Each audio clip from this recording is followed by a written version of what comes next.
Hello, good evening to all. सबको मेरा नमस्कार। आ, मैं पहले अपना एक छोटा सा परिचय आपको दे दूं। वैसे मैं परिचय देने के पहले मैं बताना चाहूँगा कि बहुत दिन से मेरी इच्छा थी कि जेआईबी के जो सबसे डिफ़िकल्ट सब्जेक्ट माना जाता है आजकल, एएफएम, उस पर मैं आप लोगों को कुछ मदद कर सकूं। और इसके लिए मैं कुछ पर्सनल रीज़न से पिछले कुछ दिनों तक नहीं आ पाया, लेकिन मैं अब इसको आप लोग की सेवा के लिए मैंने अपने आप को प्रस्तुत किया है। और ये बहुत जल्द, आज तो मैं जस्ट इंट्रोडक्टरी वे में आप लोगों से बात कर रहा हूँ। बहुत जल्द with in 7 to 10 days DIB के इस पेपर का जो थर्ड पेपर है, जो बड़ा ही इंपॉर्टेंट पेपर है, एएफएम, जिसमें ज़्यादातर लोग कई बार सक्सेसफुल नहीं हो पाते हैं, उस सब्जेक्ट को मैं आप लोगों को असिस्ट करने के लिए विद इन 7 to 10 डेज लेकर के आऊँगा। पहले मैं एक अपना छोटा सा परिचय दे दूँ। मैं SD Kumar, retired chief manager, Punjab national bank. 38 साल कुछ महीनों का अनुभव था बैंकिंग सेक्टर में। 2022 में मैं रिटायर किया। और ये छोटा सा क्वालिफिकेशन है जो आप यहाँ देख रहे हैं स्क्रीन पे, एमकॉम गोल्ड मेडलिस्ट, आईआईबी। चलिए, तो बंधुओं, सबसे पहले मैंने कहा कि ये, जैसा कि हम आप सभी जानते हैं, जो बैंकर्स होते हैं उनके लिए जेआईबी और सीआईबी की परीक्षा बहुत मायने रखती है कैरियर में। और इस परीक्षा का इम्पोर्टेंस आज नहीं, हम लोगों ने 90s की शुरुआत में किया था, दोनों पार्ट क्लियर। उन दिनों से इस परीक्षा की गरिमा बनी रही, आज भी है, भविष्य में भी रहेगा।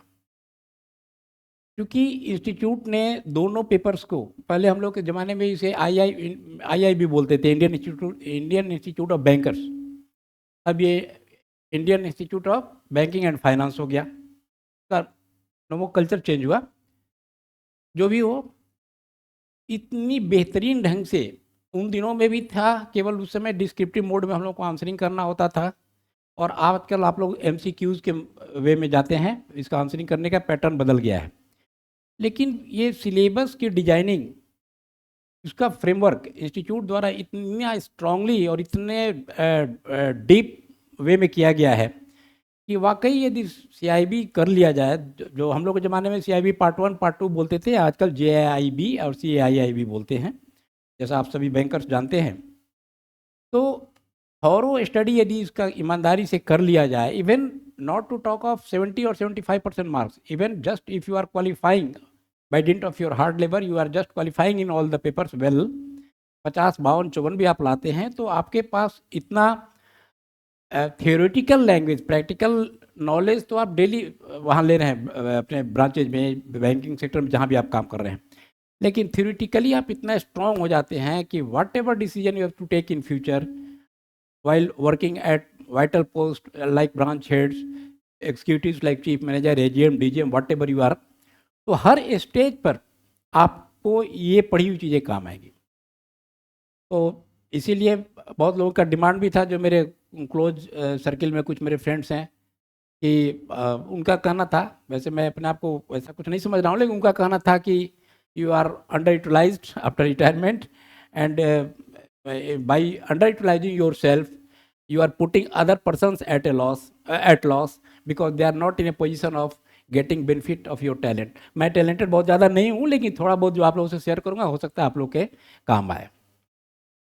तो जैसा हमने कहा कि जो जेआईबी का सबसे डिफिकल्ट पेपर होता है accounting and financial management for bankers, AFM, ये वाकई टेक्निकल, टू सम एक्सटेंट ये टेक्निकल पेपर है, टेक्नलिटी इसमें है।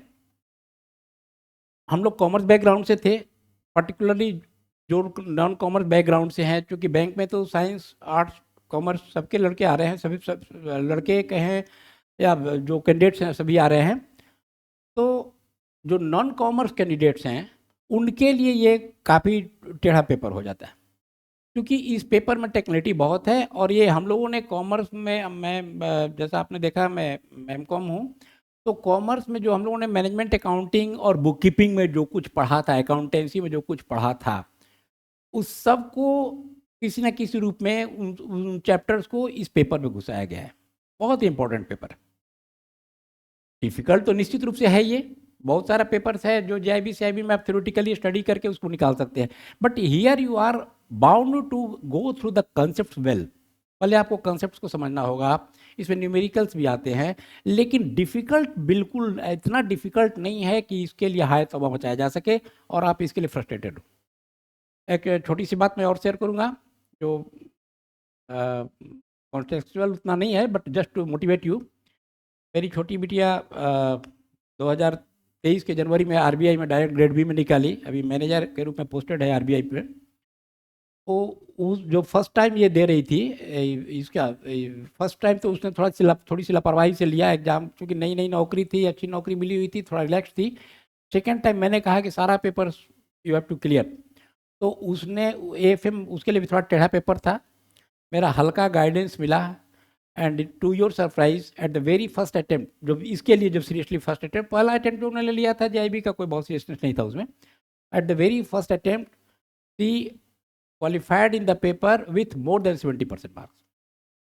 तो मैं चाह रहा हूँ कि मेरा थोड़ा सा गाइडेंस था, वही गाइडेंस थोड़ा बहुत आप लोगों को भी मिले। आप सभी इंटेलेक्चुअल्स हैं, गाइडेंस की थोड़ी सी ज़रूरत है, जो भी बैंक में आते हैं या जो हैं वो सारे इंटेलेक्चुअल्स हैं, उन्हें कोई ऐसा नहीं है कि स्कूल की टीचिंग हम लोग को करनी है और करानी है, हम लोग एक दूसरे को मदद कर रहे हैं, आपको सीखना है और मैं चाहूँगा कि गाइड करके कुछ बता सकूँ।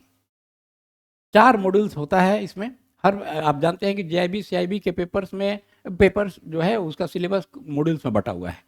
इस पेपर में भी एएफएम में भी 4 मॉड्यूल्स है।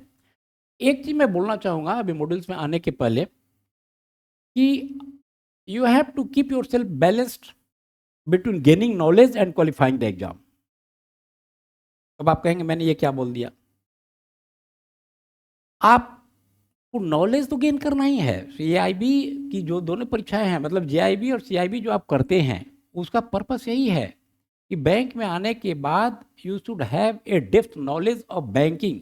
बैंकिंग स्ट्रक्चर क्या है, बैंकिंग रिक्वायरमेंट क्या है, अकाउंटिंग क्या है, आप क्या कर रहे हैं, किस प्रोसेस से आपको गुजरना है, कहाँ पे क्या डिसीजन लेना है, क्या डिटरमाइन करना है, वर्किंग कैपिटल देना है, कैसे दे रहे हैं आप, क्या दे रहे हैं, क्या वे है, क्या मेथड्स है, कहाँ क्या सूट कर रहा है। तो ये सारी चीज़ें आपको जाननी तो है, इसी के लिए ये बना हुआ है, बट साइमल्टेनियसली आपको ये भी सोचना है कि आपका एक गोल ये भी है कि एग्जाम को क्लियर करें, 50% मार्क्स लाएं। तो वैसी स्थिति में आपको संतुलन बनाना है, you have to keep yourself balanced कि दोनों काम हो। तो एक चीज़ मैं बोलूँगा कि जितने भी मॉड्यूल्स हैं, ये किसी भी पेपर के लिए मेरे हिसाब से एक छोटी मोटी सलाह होगी कि इस मॉड्यूल्स में आप देखेंगे कि हर पेपर में 1-2 मॉड्यूल ज़्यादा इम्पोर्टेंट है क्वेश्चंस आने के मामले में। और आपको मैं ये नहीं कहूँगा कि बाकी मॉड्यूल्स को छोड़ दीजिए, लेकिन जो मॉड्यूल्स ज़्यादा इम्पोर्टेंट है उस मॉड्यूल्स के ज़्यादा चैप्टर्स में आपको समय देना चाहिए मेरे हिसाब से। और जो मतलब आपको सेलेक्टिव होना है पहले तो towards modules, selective for modules, not to be totally aloof from other modules.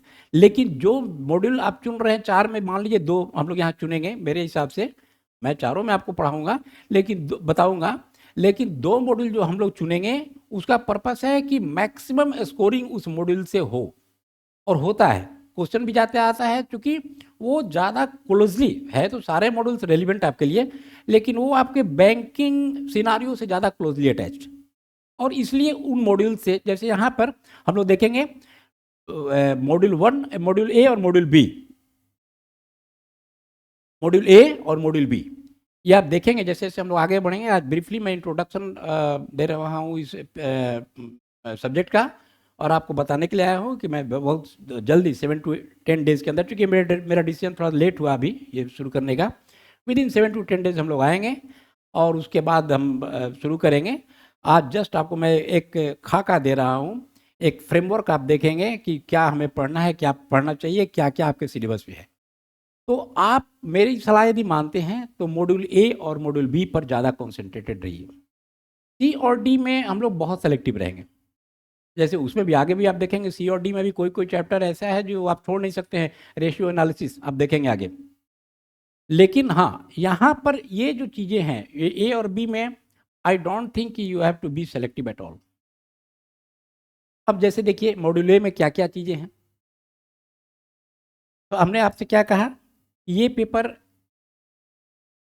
मेरे हिसाब से, मेरी जानकारी के हिसाब से अकाउंटिंग और मैनेजमेंट अकाउंटिंग, सिंपल अकाउंटिंग जिसे बुक कीपिंग भी बोलते हैं, और मैनेजमेंट अकाउंटिंग, दोनों के सिलेबस को कवर अप किया गया है इस चैप्टर के द्वारा। और भी चीज़ें हैं टैक्सेशन वगैरह की, लेकिन इस सब्जेक्ट के द्वारा उन दोनों चीज़ों को टॉप प्रायोरिटी से कवर किया गया है। अब मॉड्यूल ए में देखिए, बैंक में क्या हम लोग करते हैं, आप लोग तो अब आए हैं फुल्ली कंप्यूटराइज्ड एनवायरनमेंट में, सारा कुछ सिस्टम कर रहा है, कब फाइनल अकाउंट्स बना, कब बैलेंस शीट बना, पता नहीं है, कॉर्पोरेट लेवल पे सब कुछ हो रहा है। और उन दिनों में 1980s में जब हम लोग यानी 80s के दशक में, 80s के डिकेड दशक में जब हम लोग आए बैंक में, तो उन दिनों सब कुछ मैनुअली करना होता था।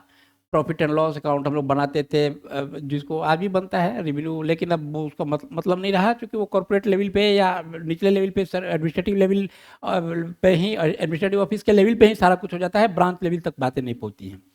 तो आजकल तो कैसे हम लोग तो मैनुअली वीकली बनाया करते थे, जो एक तरह से वीकली बैलेंस शीट था, as good as balance sheet on the, उसका नाम ही था weekly statement of affairs. Branch में बनता था, मैनुअली बनता था, सब कुछ पोस्टिंग होती थी जनरल, ये लेजर में, जनरल लेजर में, फिर बनता था रिवेन्यू बनेगा manually, profit and loss account जिसको हम लोग बोलेंगे, और उसके बाद आपको ये बैलेंस शीट बनता था। जो बैलेंस शीट उसका नाम नहीं देते थे, वो लिखते थे वीकली स्टेटमेंट ऑफ अफेयर्स, क्योंकि वो वीकली जाता था। और फाइनली जो क्लोजिंग हुआ करता था दो, बाद में तो चार होने लगा, दो क्लोजिंग हुआ करता था, उन दोनों क्लोजिंग में बैलेंस शीट भी बनता था। वो वीकली स्टेटमेंट ही बैलेंस शीट का आधार था, ब्रांच वाइज बैलेंस शीट बनता था मैनुअली। खैर वो सब बातें तो अब नहीं रही, लेकिन ये उसका बेस क्या है, बैलेंस शीट क्या है, कब हम बनाते हैं, कहाँ कैसे वहाँ तक पहुँचते हैं, अकाउंटिंग का क्या सिस्टम है जो ये बनाना होता है, क्यों बनाते हैं, कैसे बनाते हैं, इसका क्या कुछ स्टैंडर्ड भी है, कुछ नॉर्म्स भी है, ये सारी चीज़ें मॉड्यूल में डिस्कस की जा रही है। ये एक तरह से आपको अकाउंटिंग की इनिशियल चीज़ें बताई जा रही हैं। सबसे पहले तो अकाउंटिंग जो है, जिसे बुक कीपिंग का को ही अकाउंटिंग भी बोलते हैं, तो अकाउंटिंग जो है वो अकाउंटिंग का एक अपना स्टैंडर्ड होता है, अकाउंटिंग स्टैंडर्ड होता है। कुछ स्टैंडर्ड डिफाइंड है आपके इंडियन इंस्टीट्यूट ऑफ जो चार्टर्ड अकाउंटेंट्स हैं उनके द्वारा, तो उस स्टैंडर्ड को भी ध्यान में रखना है। कुछ चीज़ें हैं जो इंटरनेशनल लेवल पर डिसाइडेड है स्टैंडर्ड, ठीक है, तो वो इंटरनेशनल लेवल पर जो चीज़ें डिसाइडेड हैं, अब सपोज कीजिए कि इंटरनेशनल नॉर्म्स कुछ दूसरा है, स्टैंडर्ड कुछ दूसरा है, तो फॉरेन इन्वेस्टर्स आएंगे, किसी कंपनी का वो बैलेंस शीट या उसका फाइनेंशियल रिपोर्ट्स देखना चाहेंगे, तो it is but natural that they will be expecting कि भाई जो नॉर्म है वो फॉलो हो रहा है कि नहीं, उस नॉर्म के हिसाब से इनकी सारी चीज़ें अकाउंटिंग मेंटेन हुई हैं कि नहीं। इसके लिए सरकार द्वारा, मिनिस्ट्री द्वारा इंड एस लाया गया। तो ये दोनों क्या है, दोनों में क्या क्या मेन चीज़ें हैं, दोनों की कहाँ कैसे ज़रूरत पड़ती है, कौन क्या कैसे लागू करेगा, ये हम लोग इसमें देखेंगे जब शुरुआत करेंगे हम लोग स्टडी की। उसके बाद हम लोग आएंगे बेसिक अकाउंटिंग प्रोसीजर में। हाँ, ये तो अकाउंटिंग स्टैंडर्ड की बात हम लोगों ने किया। अकाउंटिंग के कुछ अपने कंसेप्ट भी हैं, अपने कंसेप्ट, बहुत सारी कंसेप्ट आप देखेंगे, गोइंग कंसर्न, बहुत सारे कंसेप्ट देखेंगे, मेन कंसेप्ट हम लोग डिस्कस भी करेंगे, समझे, डुअल एस्पेक्ट कंसर्न, तो गोइंग कंसर्न, बहुत सारी चीज़ें हैं जो इंपॉर्टेंट कंसेप्ट हम लोग डिस्कस भी करेंगे। और अच्छा सवाल भी आता है उससे, एक या दो सवाल हर एग्जाम में रहना ही रहना है, तो वो हम लोग देखें। देखिए यहाँ दिया भी हुआ है, going concern entity, double entry system. अब डबल एंट्री सिस्टम की बात हम लोग देखेंगे, पढ़ेंगे, क्योंकि आपकी अकाउंटिंग डबल एंट्री सिस्टम पे बेस्ड है। एक सिंगल एंट्री सिस्टम हुआ करता है जो आज के डेट में प्रिवलेंट नहीं है, क्योंकि उसमें बहुत सारी खामियां थी, और वो सारे ट्रांजेक्शन के सारे पार्ट्स को, यानी बोथ पार्ट्स को, किसी भी ट्रांजेक्शन में दो पार्ट होता है, दो हिस्सा होता है, कहीं ना कहीं एक सेक्रीफाइस कर रहा है, तो वो उसको कहीं ना कहीं उसको किसी कंसिडरेशन के बदले में वो सेक्रीफाइस कर रहा है। अब मैं सामान बेच रहा हूँ, तो मैं सामान बेच रहा हूँ, सामान तो गया लेकिन पैसा आया मेरे पास, तो एक ने सेक्रीफाइस किया पैसा से और एक ने सेक्रीफाइस किया सामान से। तो दो पार्टी होती है किसी ट्रांजेक्शन में, दो एस्पेक्ट होते हैं, दो पहलू होते हैं, और डबल एंट्री सिस्टम उन दोनों पहलुओं को कंसीडर करता है। ये ज़्यादा साइंटिफिक है, और आज के डेट में डबल एंट्री सिस्टम ही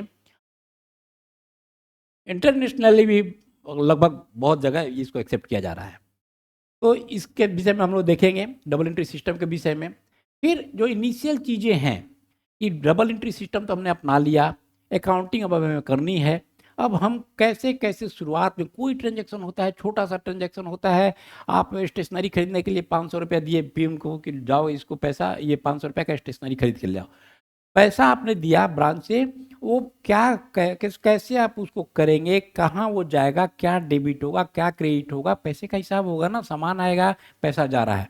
तो हम लोग देखेंगे कि अकाउंटिंग प्रिंसिपल्स क्या हैं, किस हिसाब से क्या हम लोग उसकी एंट्री करेंगे इनिशियली, क्या जर्नल उसकी एंट्री पास होगी, क्या डेबिट होगा, क्या क्रेडिट होगा। डबल एंट्री सिस्टम में एक डेबिट एक क्रेडिट, हमने कहा दो पहलू होता है, एक डेबिट होगा तो एक क्रेडिट होगा, एक फॉरगो कर रहा है कुछ तो उसे कुछ मिल भी रहा है, हम लोग ये देखेंगे। उसके बाद फिर इसमें आगे जर्नल हुआ, इनिशियल बुक्स मेंटेन हुए, cash subsidiary books, ledger maintain हुआ। उसके बाद डेबिट क्रेडिट के रूल्स हम लोग देखेंगे, कैसे डेबिट करेंगे, किसको करेंगे, क्यों करेंगे। रेंट अकाउंट पे करते हैं, रेंट अकाउंट देते, रेंट पे करते हैं तो rent account debit, cash credit क्यों करते हैं, ये सारी चीज़ हम लोग देखेंगे इन डिटेल।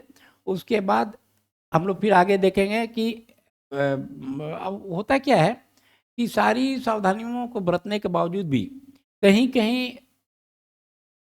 अकाउंटिंग रिकॉन्साइल नहीं हो पाता है। किसी कस्टमर के नज़रिया से सोचिए, मैंने पैसा भेज दिया, मैं एक कस्टमर हूँ, मैंने पैसा मैंने चेक बैंक में भेज दिया और मैंने अपने कैश बुक में लिख दिया कि भाई मैंने चेक डिपॉजिट करने के लिए मैंने भेज दिया। अपने किसी से पार्टी से हमें एक चेक मिला, सामान मैंने बेचा, उस चेक को मैंने बैंक में भिजवा दिया कि भाई जाके चेक बैंक में मेरे खाता में जमा करने के लिए बैंक में जमा करके आ जाओ। पेन स्लिप आ गई, उधर से पैसा जमा हो गया, हमने अपने यहाँ एंट्री कर ली कि भाई हमारे अकाउंट का बैलेंस इतना बढ़ गया, हमने जमा कर दिया, वहाँ अभी वो क्लियरिंग नहीं हुआ है। तो वैसी स्थिति में अब यदि मैं अपना पासबुक मिलाऊंगा अपने कैशबुक से तो दोनों नहीं मिलेगा। एक जगह आपने दिखा दिया कि हमको मिल गया, अब बैंक का पासबुक तो अभी नहीं दिखाएगा जब तक क्लियरिंग नहीं होगा, तो दोनों में डिफरेंसेज आएंगे। उन डिफरेंसेस को रिकॉन्साइल करने के लिए बैंक रिकॉन्सिलेशन स्टेटमेंट बनाते हैं हम लोग, उसको भी हम लोग देखेंगे कि क्या बनता है, कैसे बनता है। और इसके बाद फिर जो हमने कहा, जो हम लोग इनिशियल एंट्रीज कर रहे हैं, जर्नल बन रहा है, जर्नल से वो एंट्री पोस्ट हुई, लेजर में गई, लेजर के बाद हर अकाउंट का, हर सबका सारे अकाउंट खुले, रेंट का अलग, वेजेज का अलग, कैश बुक तो है ही, मेंटेन हो ही रहा है। इंडिविजुअल यदि किसी ऑन क्रेडिट यदि लेन देन हो रही है तो उस पर्टिकुलर पर्सन का अलग, उन सारे का बैलेंसेस निकलेगा। फाइनल बैलेंस साल के अंत में क्या हुआ, और तब साल के अंत में, चूंकि साल के अंत में फाइनेंशियल ईयर के एंड में ही, मैं एक बैंकर के नाते नहीं बोल रहा हूँ यहाँ पे, जस्ट लाइक मर्चेंटाइज वे में एक बिजनेसमैन के कैपेसिटी में हम लोग यदि सोचें, बैंक में तो अभी हमारे यहाँ 4 क्लोजिंग होती है, तो जो एनुअल क्लोजिंग है यहाँ की भी एनुअल क्लोजिंग की बात सोचें, या कोई बिजनेसमैन है तो जब फाइनली वो फाइनेंशियल ईयर के एंड में अपना हिसाब किताब करेगा, तो वो जो जर्नल हुआ, लेजर में गया, सब कुछ हुआ, उसके बाद सारा वेजेज में भाई हम साल में 10 बार खर्च हुआ, सारा वहाँ गया, उस सारे बैलेंसेस को फाइनल उसका फिगर निकाल के वो कैरी करके लाएगा कहाँ, ट्रायल बैलेंस में आएगा। हम लोग आगे पढ़ेंगे इन डिटेल कि trial balance is not a part of financial statements. ये सवाल भी आया है कहीं, which one of following is not a part of financial reports. तो फाइनेंशियल रिपोर्ट्स का ये पार्ट ऑफिशियली नहीं है, लेकिन ये ट्रायल बैलेंस में सारे जो भी हमने लेजर हमने तैयार किया सारे अकाउंट्स का, वो सारा जाता है उसका फाइनल बैलेंस ट्रायल बैलेंस में, और यहीं से उसकी प्लेसिंग होती है कि वो कहाँ जाएगा, ट्रेडिंग अकाउंट में जाएगा, प्रॉफिट एंड लॉस अकाउंट में जाएगा, या बैलेंस शीट में जाएगा। मैं आपको ये भी बताऊंगा ट्रेडिंग अकाउंट क्या है, प्रॉफिट एंड लॉस अकाउंट क्या है, और बैलेंस शीट क्या है। बैलेंस शीट तो समझ रहे हैं आप, लेकिन फिर भी ट्रेडिंग और P&L में क्या डिफरेंस है, तो वो सारा प्लेस होगा ट्रायल बैलेंस से ही। और चूंकि हर एंट्री के लिए हर ट्रांजैक्शन के लिए एक डेबिट एक क्रेडिट आप कर रहे हैं, इसलिए ट्रायल बैलेंस का जो टोटल होगा डेबिट, इसमें भी 2 साइड होगा, डेबिट और क्रेडिट। वेजेज का मान लीजिए, जब बताएंगे कंसेप्ट तो क्लियर होगा आपको, अभी रफली बता रहा हूँ कि मान लीजिए वेजेज का डेबिट बैलेंस है 5,000 रुपया, वो ट्रायल बैलेंस में डेबिट साइड में लिखाएगा। अब यहाँ से उसे कहाँ प्लेस करना है ट्रायल बैलेंस से, ये हम लोग देखेंगे। ट्रेडिंग अकाउंट में जाएगा कि प्रॉफिट एंड लॉस में जाएगा, या बैलेंस शीट का आइटम है बैलेंस शीट में जाएगा। तो ये हम लोग देखेंगे। यदि कहीं एरर हो गया, जैसे आपने रेंट दिया कैश में, तो जब हम लोग पढ़ेंगे तो आप देखेंगे कि इसकी जर्नल एंट्री होनी चाहिए, rent account debit to cash या टू बैंक अकाउंट। अब आपने कर दिया rent account debit to mister Mohan जिसको किराया देना था, ये एंट्री तो गलत हो गई, ये आपका नहीं मिलेगा, कैश भी नहीं मिलेगा, आप ये एंट्री फंस जाएगी। तो वैसी स्थिति में हमें रेक्टिफिकेशन जब आप फाइनल अकाउंट फाइनल बनाने बैठेंगे तो जब ये आइडेंटिफाई होगा तो उसके लिए रेक्टिफाई करनी होगी, रेक्टिफिकेशन ऑफ एरर्स हमें करने होंगे। उसके भी कितने तरीके हैं वो हम लोग देखेंगे कैसे हम लोग करेंगे।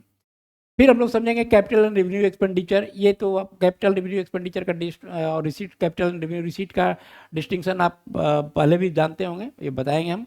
बिल ऑफ एक्सचेंज क्या होता है, कितने तरह के बिल ऑफ एक्सचेंज होते हैं, इनलैंड, फॉरेन, एकोमोडेशन बिल्स, इसमें होगा भी एकोमोडेशन बिल। इसके ड्यू डेट पर एक सवाल जनरली रहता है, ये ड्यू डेट जो है ना, इस पर एक सवाल जनरली रहता है, इसके कुछ अपने क्राइटेरिया है, समझे, ये हम लोग देखेंगे उसमें, ये हम लोग देखेंगे। और उसके बाद फिर ये आगे की जो चीज़ें हैं, ये बैंक ऑडिट, इंस्पेक्शन, कितने तरह का ऑडिट होता है, internal audit, external audit, statutory audit, कौन सीए कर सकता है, कौन बैंक का इंटरनल ऑडिटर कर सकता है, कौन क्या करता है, कौन स्टैट्यूटरी ऑडिटर करते हैं, स्टैट्यूटरी ऑडिटर कौन होते हैं, कंकरेंट ऑडिट का क्या कंसेप्ट है, ये सब हम लोग उसमें देखेंगे। अभी मॉड्यूल ए ही हमारा चल रहा है, थोड़ा लंबा मॉड्यूल है ये। अब आइए मॉड्यूल बी, इन दोनों पे ही आपको ज़्यादा फोकस रहना है, उसके बाद सी और डी में हम लोग थोड़ा सा प्रिसाइज होंगे मॉडल, लेकिन इन दोनों में कोई प्रिसाइज होने का कोई स्कोप नहीं है। एक चीज़ मेरा प्रिंसिपल है, मैं बार बार कहता हूँ लोगों से, बच्चों से भी, अपने बच्चों से भी कहता रहा हूँ, अपने लाइफ में मैंने भी, इंसान की लाइफ में कई चीज़ें होती हैं। मेरे मित्र अभी जीएम और ईजीएम, सॉरी जीएम और ईडी और सीजीएम सब हैं, लेकिन हर इंसान के लाइफ में कई तरह की चीज़ें होती हैं जिसके चलते कुछ चीज़ का कुछ अपना प्रॉब्लम है, किसी का पारिवारिक इशू है, किसी का बच्चा छोटा है, तो मैं बहुत आगे नहीं जा पाया, मेरी कुछ मजबूरी थी। लेकिन मैं ये आपको बताना चाहूँगा कि जो हमारा एक्सपीरियंस बोलता है, हम लोग का जो अनुभव बोलता है, वो ये बताता है कि आप किसी भी लेवल के अधिकारी हों, बैंक में यदि आप काम कर रहे हैं, नौकरी कर रहे हैं, तो आपको ये बेसिक्स जाननी ही होंगी। कोई there is no shortcut of this basics. अब ये देखिए मॉड्यूल बी में मैं आपको बता रहा था कि हमने अपने बच्चों को भी बताया है कि बताता रहा हूँ, खुद भी हमेशा पालन हमने किया है कि हमेशा आप सेलेक्टिव होइए। एक तो यहाँ पे मॉड्यूल की हम लोग बात कर रहे हैं, ए और बी में ज़्यादा फोकस्ड रहना है, और ऑलवेज बी सेलेक्टिव। यदि आपको सेलेक्टिव होने की बात कही जा रही है तो be selective to chapter, not to a part of chapter. ये बिल्कुल दिमाग में बैठाइए, ठीक है। हमेशा हम लोग को ये ध्यान रखनी है कि बी सेलेक्टिव टू चैप्टर्स। जो भी चैप्टर आप पढ़ें उसमें थॉरोली पढ़ें, ना कि उसके पार्ट को, ठीक है।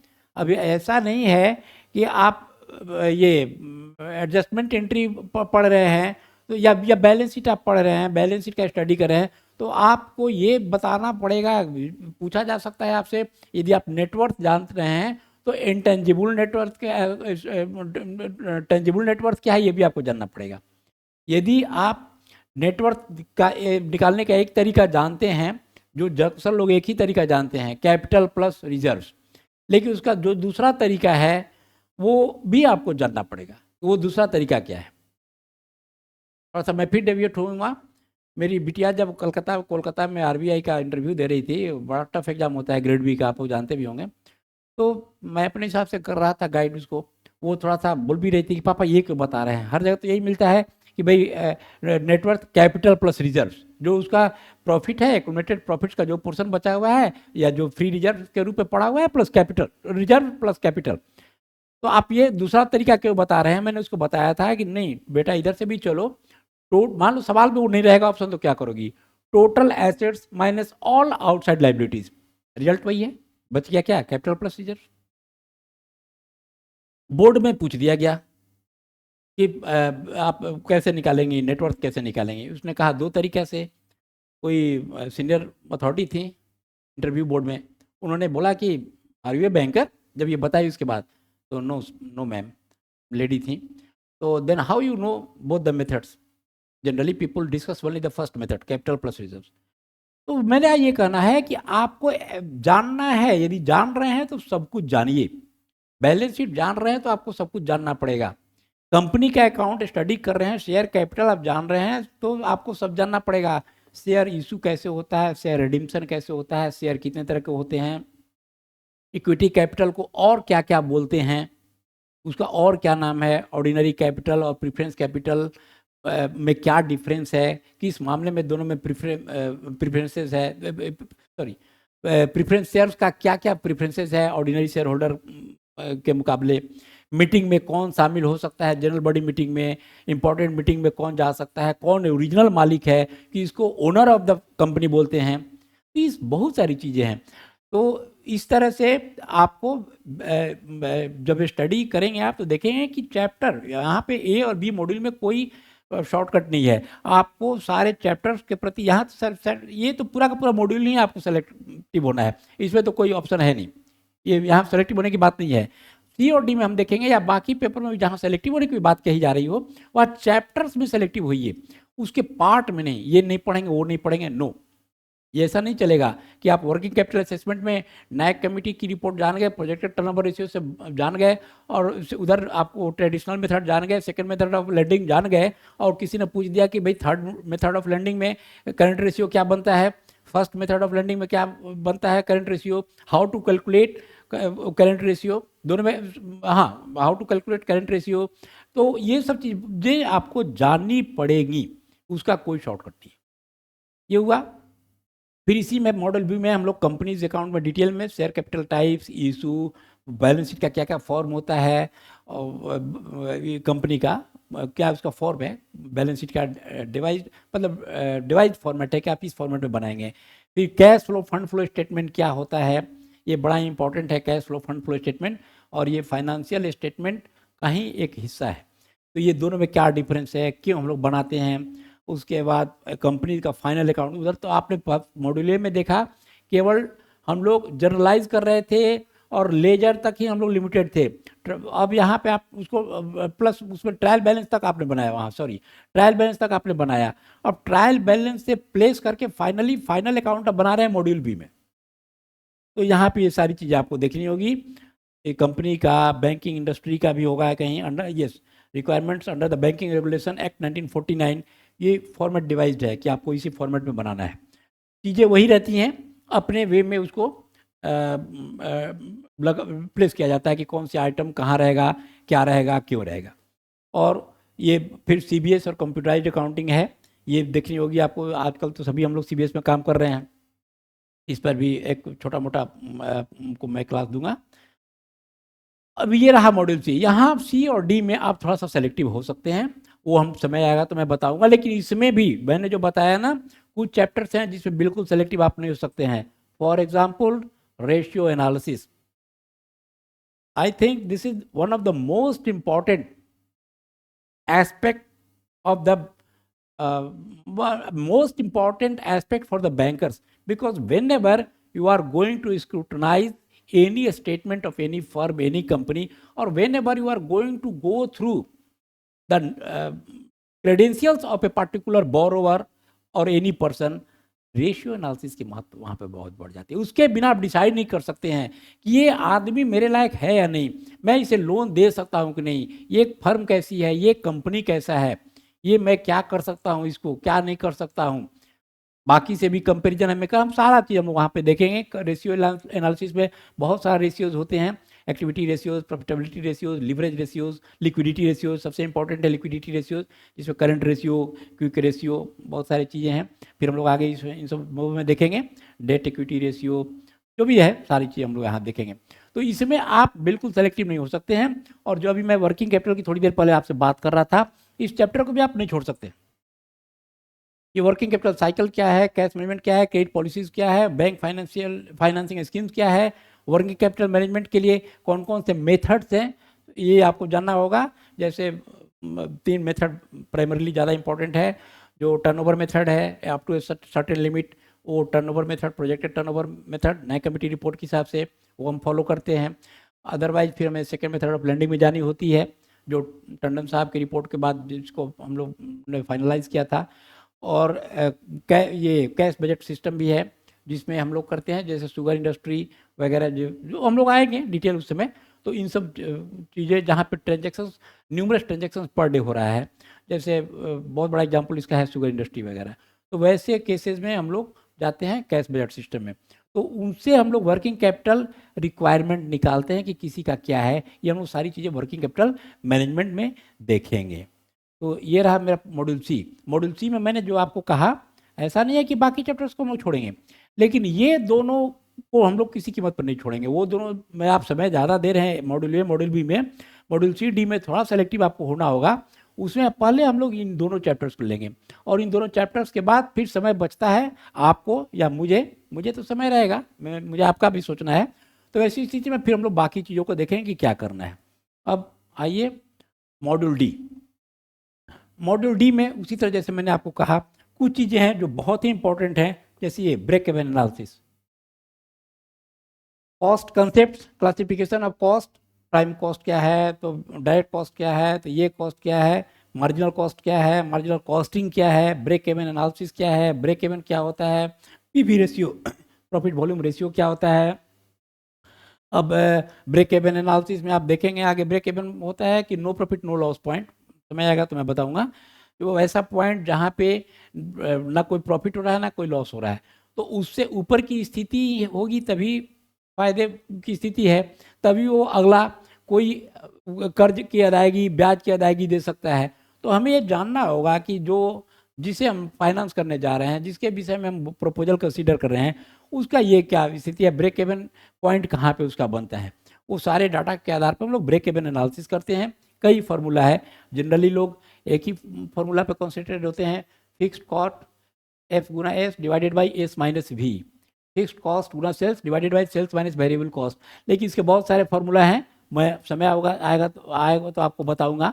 एफ बाई सी परसेंटेज हुआ, या यदि यूनिट्स में निकालना है तो एफ बाई यूनिट्स में निकालना है तो F by C per unit.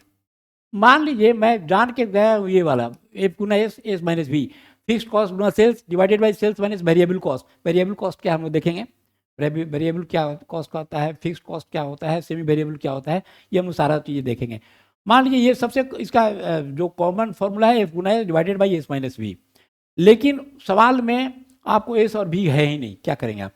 ये तो ये वहाँ पे परेशानी आपकी हो जाएगी। एस और minus B is equal to contribution, क्यों, ये हम लोग देखेंगे। तो यहाँ सवाल में कंट्रीब्यूशन दिया हुआ है, तो आप तो कंफ्यूज हैं कि यहाँ तो कंट्रीब्यूशन है, मैं कैसे इसको बनाऊँ, यहाँ तो ना सेल है ना कुछ है ना ये है।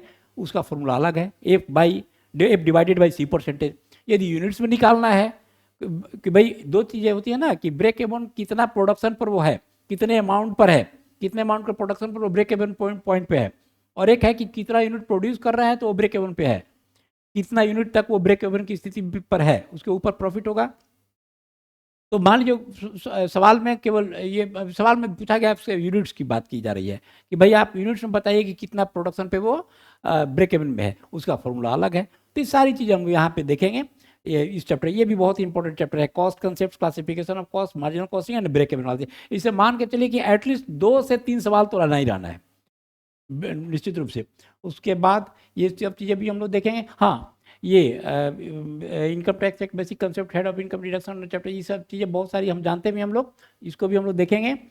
ये यहाँ आप आ जाइए, जीएसटी कंसेप्ट क्या है, डायरेक्ट टैक्स क्या है, डायरेक्ट टैक्स क्या है, जीएसटी स्ट्रक्चर क्या है, इनपुट टैक्स क्रेडिट क्या है। अब जब आप जानेंगे डायरेक्ट टैक्स क्या है, डायरेक्ट टैक्स क्या है, तो आपको ये भी जानना होगा कि भाई बर्डन ऑफ टैक्स किसको बोलते हैं, इम्पैक्ट ऑफ टैक्सेशन क्या है, प्रोग्रेसिव टैक्सेशन क्या है, रिग्रेसिव टैक्सेशन क्या है, प्रोपोर्शनल टैक्सेशन क्या है। सारी चीज़ें 2-2 मिनट की हैं, लेकिन you have to go through those things. तो दोस्तों यही मैं आपको आज सिंपली बताने आया था कि बहुत जल्द हम आ रहे हैं इन क्लासेस को लेकर के, और मतलब इस पेपर पे क्लासेस लेकर के, और मैं बहुत जल्द आ रहा हूँ। और मुझे पूरा भरोसा है, पूरा विश्वास है, यदि आप मेरा साथ दें, यानी हमें सुने ध्यान से और मेहनत करें थोड़ी सी, तो निश्चित रूप से इस पेपर में भी आप उतनी ही आसानी से निकालेंगे जितना बाकी पेपर्स में आप क्वालिफाई करते हैं। बहुत लोगों को मैंने सुना है ये पेपर उनका लटका रह जाता है और उसके बाद जो समय है कि इतने समय के अंदर करना है, अदरवाइज बाकी पेपर में जो आपने क्लियर किया है उसका भी इंपॉर्टेंस खत्म हो जाता है, तो वो उन्हें झेलना पड़ता है। तो वैसी स्थिति आप लोगों को बिल्कुल नहीं आएगी, मैं इसकी गारंटी देता हूँ। और मैं आप लोगों से ये रिक्वेस्ट करता हूँ कि आप सब्सक्राइब कर लेंगे, चैनल को लाइक करेंगे, सब्सक्राइब करेंगे। द सौंधी क्लासेस पे ये क्लासेस जा रहा है आपके पास, तो इसको लाइक करेंगे, सब्सक्राइब करेंगे, ताकि जैसे ही क्लास शुरू हो और जब जब क्लास हो तो मैं आप लोगों को उसके माध्यम से आप लोग नोटिफाइड हो सकें, आप लोगों को नोटिफाई किया जा सके। Thank you very much. शुभ रात्रि।